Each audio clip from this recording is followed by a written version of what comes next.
Hi friends, మీరు నా కథలు వింటున్నారు కదా. నచ్చినట్టయితే ప్లీజ్ లైక్ చేయండి. మీ లైక్ నాకు ఎంతో ఉపయోగకరంగా ఉంటుంది. అలాగే నా ఛానల్లో వచ్చే కథలు మీకు నచ్చినట్టయితే ప్లీజ్ నా ఛానల్ సబ్స్క్రైబ్ చేసుకోండి. ఇప్పుడైతే మనం ఒక మంచి కథ విందాం. కథ పేరు చిలుక మరియు ఏనుగు. చాలా కాలం పంజరంలో ఉన్న ఒక చిలుక ఎన్నో కష్టాలు పడి అది పంజరంలోంచి తప్పించుకొని అడవికి చేరింది. అడవిలో దొరికే తీయని పండ్లను తింటూ తన ఇష్టం వచ్చినట్లు చెట్ల మీద గెంతుతూ కొన్నాళ్ళు ఆనందంగా గడిపింది. ఒక రోజున ఒక పెద్ద చెట్టు కింద కాళ్ళు బోర్లా చాపి పడుకున్న ఏనుగు ఒకటి ఆ చిలుకకు కనిపించింది. ఇక వెంటనే ఆ చిలుకకు ఒక చిలిపి కోరిక పుట్టింది. ఎలాగైనా ఆ ఏనుగు నిద్ర చెడగొట్టాలి అనుకుంది. వెంటనే చెట్టు మీద నుంచి రివ్వున కిందికి ఎగిరి తన ముక్కుతో ఏనుగు మూపురం మీద పొడిచింది. చిలుక వాడి అయిన ముక్కు మూపురం మీద చురుక్కుమంటూ గుచ్చుకోవడంతో ఏనుగు ఒళ్ళు వదిలించుకుంటూ కళ్ళు తెరిచింది. చిలుక చెట్టు మీదకి చేరి కిలకిలా నవ్వింది. ఏయ్ చిలుక, నా నిద్ర ఎందుకు పాడు చేశావు? అంది కోపంగా ఏనుగు. అప్పుడు చిలుక ఊరికే అంటూ నవ్వింది. చేసేదేమీ లేక ఏనుగు మళ్ళీ కళ్ళు మూసుకొని పడుకుంది. కొంచెం సేపటి తర్వాత చిలుక మళ్ళీ రివ్వుమని కిందికి వచ్చి ఏనుగు మూపురం మీద మరోసారి పొడిచింది. మళ్ళీ వెళ్ళి చెట్టు ఎక్కి కూర్చుంది.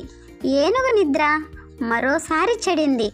ఈసారి ఏనుగు, ఏయ్ చిలుక, నీకేం పని లేదా అంటూ కోపంగా ఘీంకరించింది.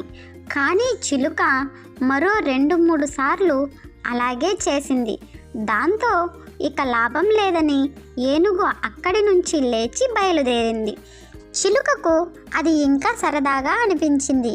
మరొక్కసారి ఏనుగు ముపురం మీద వాలి మళ్ళీ పొడిచి మళ్ళీ వెళ్ళి చెట్టు మీద వాలింది. ఏనుగుకి ఈసారి చాలా కోపం ముంచుకొచ్చింది.